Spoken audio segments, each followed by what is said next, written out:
क्या हुआ है अंतर्राष्ट्रीय बाजारों में, कल अमेरिकी बाजारों में ग्लोबल कमोडिटी बाजार का क्या पर्सपेक्टिव निकल कर आ रहा है, पूरी डिटेल लेकर नुपुर हमारे साथ जुड़ चुकी हैं। नुपुर, मॉर्निंग। कुछ राहत की खबर है, कुछ डर की खबर है, क्या हुआ है? Good morning. सबसे पहले राहत की खबर, जैसे कि आपने कहा क्रूड 1 साल के नीचे आ चुका है, लेकिन काफी कुछ हुआ है और काफी कुछ डेटा पॉइंट्स हैं। अगर बाजार की बात करें तो जब हम क्लोजिंग पे थे तब भी डाउ फ्यूचर्स हरे निशान में था और अभी भी हरे निशान में है। लेकिन कल दूसरे दिन लगातार हमने अमेरिकी बाजार में देखा कि काफी शार्प डाउनफॉल था।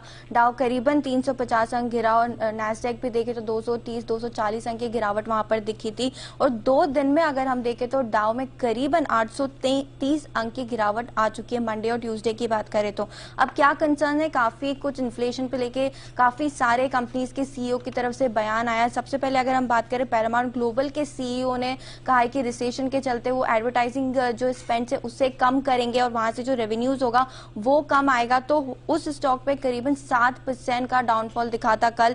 और जो मेटा और अमेजोन जो बड़े वेट्स है नैस्डैक पे, वहां पर भी करीबन 2 से 4% की गिरावट दिखी थी। जो ग्रोथ कंसर्न्स पे बातें आ रही है, जो ले ऑफ्स की बातें आ रही है, उनके चलते ये स्टॉक्स भी लगातार हेडलाइंस में और लगातार इन स्टॉक्स में दबाव दिखा है। मॉर्गन स्टैनली का स्टॉक भी कल इंटरेस्टिंगली डाउनफॉल की तरफ था, 2% का कट इस स्टॉक में भी दिखा था। उनकी सीईओ की तरफ से बयान आया था कि आने वाले सप्ताह में काफी सारे लेऑफ्स हो सकते हैं, तो एक नेगेटिव पॉइंट वहां से आया था। और JP Morgan, General Motors, Walmart, इन सबके सीईओ की तरफ से एक कॉमन स्टेटमेंट आते दिखा है जो ये क्लियरली इंडिकेट करता है कि आने वाला जो साल है 2023, वहां पे इकोनॉमिक स्लोडाउन के काफी ज्यादा संकेत उन्हें नजर आते हैं। सब जो इंटरेस्ट, जिस हिसाब से इंटरेस्ट रेट बढ़ाई गई है, जिस हिसाब से इन्फ्लेशन है और जियोपॉलिटिकल कंसर्न है, इन तीनों चीजों की वजह से 2023 में पूरे चांसेस है कि हम इकोनॉमिक स्लोडाउन देखेंगे। और जिस हिसाब से कंज्यूमर स्पेंडिंग,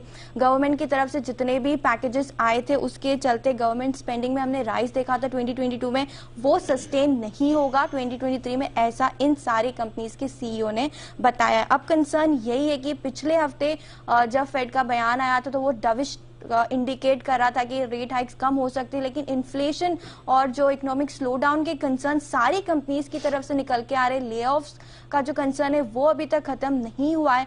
तो एक बहुत ज्यादा डगमगाई हुई सिचुएशन अब यहाँ पर बनती है कि किस हिसाब से फेड यहाँ से आगे चीजों को देखता है।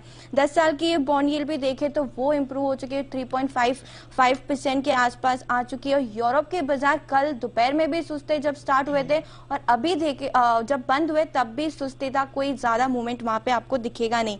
कमोडिटीज और डॉलर इंडेक्स की बात करें तो वहां पे डॉलर इंडेक्स में काफी ज्यादा कम बैक आते दिखाए, 105 के पास आ चुका है। कच्चा तेल जैसे कि हम बात करते हैं 1 साल के निचले स्तर पे, और करीबन देखें तो 2 दिन में $10 का डाउनफॉल यहाँ पे दिखेगा और 1 महीने में $20 की गिरावट आपको कच्चे तेल में नजर आएगी। तो हमारे लिए ये चीज काफी पॉजिटिव है।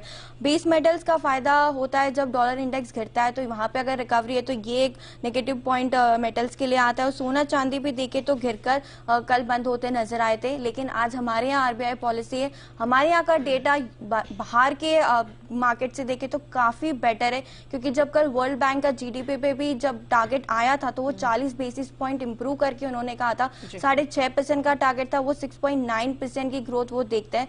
हमारे यहाँ पॉजिटिव पॉइंट्स है, एसजीएक्स भी काफी फ्लैट है, 20-30 पॉइंट का डाउनफॉल है।